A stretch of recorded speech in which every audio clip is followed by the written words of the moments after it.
इति श्री सत्यनारायण व्रत कथा तीसरा अध्याय। सुज्जी बोले, हे श्रेष्ठ मुनियों, अब आगे की कथा कहता हूँ, सुनो। पहले समय में उल्कामुख नाम का एक बुद्धिमान राजा था। वह सत्यवक्ता और जितेंद्रिय था। प्रतिदिन देवस्थानों पर जाता तथा गरीबों को धन देकर उनके कष्ट दूर करता था। उसकी पत्नी कमल के समान मुख वाली और सती साध्वी थी। भद्रशिला नदी के तट पर उन दोनों ने श्री सत्यनारायण का व्रत किया। उस समय में वहाँ एक साधु वैश्य आया। उसके व्यापार के लिए बहुत सा धन था।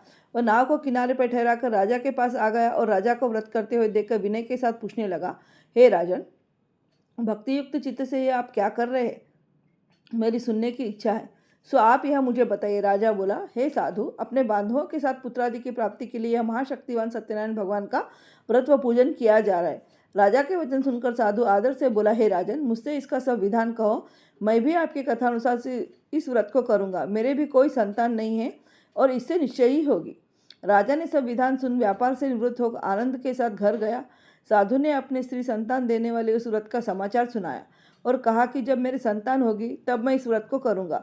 साधु ने ऐसे वचन अपनी स्त्री लीलावती से कहे। एक दिन उसकी स्त्री लीलावती पति के साथ आनंदित हो सांसारिक धर्म में प्रवृत्त होकर सत्यनारायण भगवान की कृपा से गर्भवती हो गई तथा 10वें महीने में उसके एक सुंदर कन्या का जन्म हुआ। दिनों दिन वह इस तरह बढ़ने लगी जिससे शुक्ल पक्ष का चंद्रमा बढ़ता है। कन्या का नाम कलावती रखा गया।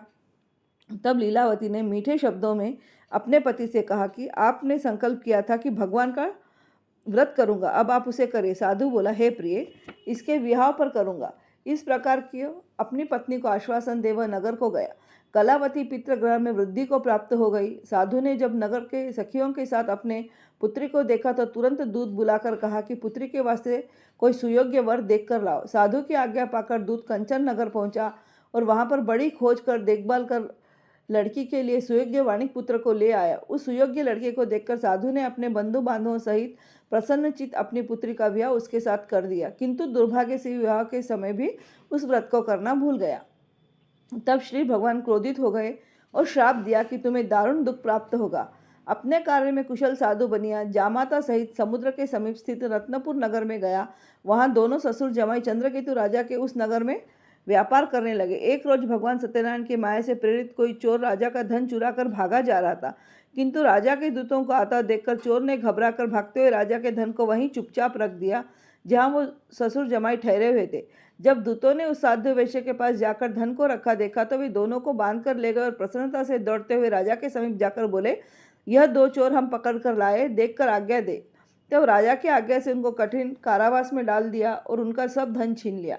सत्यनारायण भगवान के श्राप द्वारा उनकी पत्नी भी घर पर बहुत दुखी हुई और घर पर जो धन रखा था चोर चुरा कर ले गए। शारीरिक व मानसिक पीड़ा तथा भूख प्यास से अति दुखित हो अन्न की चिंता में कलावती एक ब्राह्मण के घर गई। वहां उसने सत्यनारायण भगवान का व्रत होते देखा। फिर कथा सुनी तथा प्रसाद ग्रहण कर रात को घर आई। माता ने कलावती से कहा, हे पुत्री, अब तक कहाँ रही व तेरे मन में क्या है? कलावती बोली, हे माता, मैंने एक ब्राह्मण के घर से सत्यनारायण भगवान का व्रत देखा है। कन्या के वचन सुनकर लीलावती भगवान के पूजन की तैयारी करने लगी। लीलावती ने परिवार और बंधुओं सहित श्री सत्यनारायण भगवान का पूजन किया और वर मांगा कि मेरे पति और दामाद शीघ्र आ जावे। साथ ही प्रार्थना की कि हम सबका अपराध क्षमा करो। सत्यनारायण भगवान इस व्रत से संतुष्ट हो गए और राजा चंद्रकेतु के स्वप्न में दर्शन देकर कहा, हे राजन, दोनों वैश्यों को प्रातः ही छोड़ दो और उनका सब धन जो तुमने ग्रहण किया है दे दो, नहीं तो मैं तेरा धन, राज्य, पुत्र आदि सब नष्ट कर दूंगा। राजा से ऐसे वचन कहकर भगवान अंतर्ध्यान हो गए। प्रातःकाल राजा चंद्रकेतु ने सभा में अपना स्वप्न सुनाया। फिर दोनों वाणिक पुत्रों को कैद से मुक्त कर सभा में बुलाया। दोनों ने आते ही राजा को नमस्कार किया।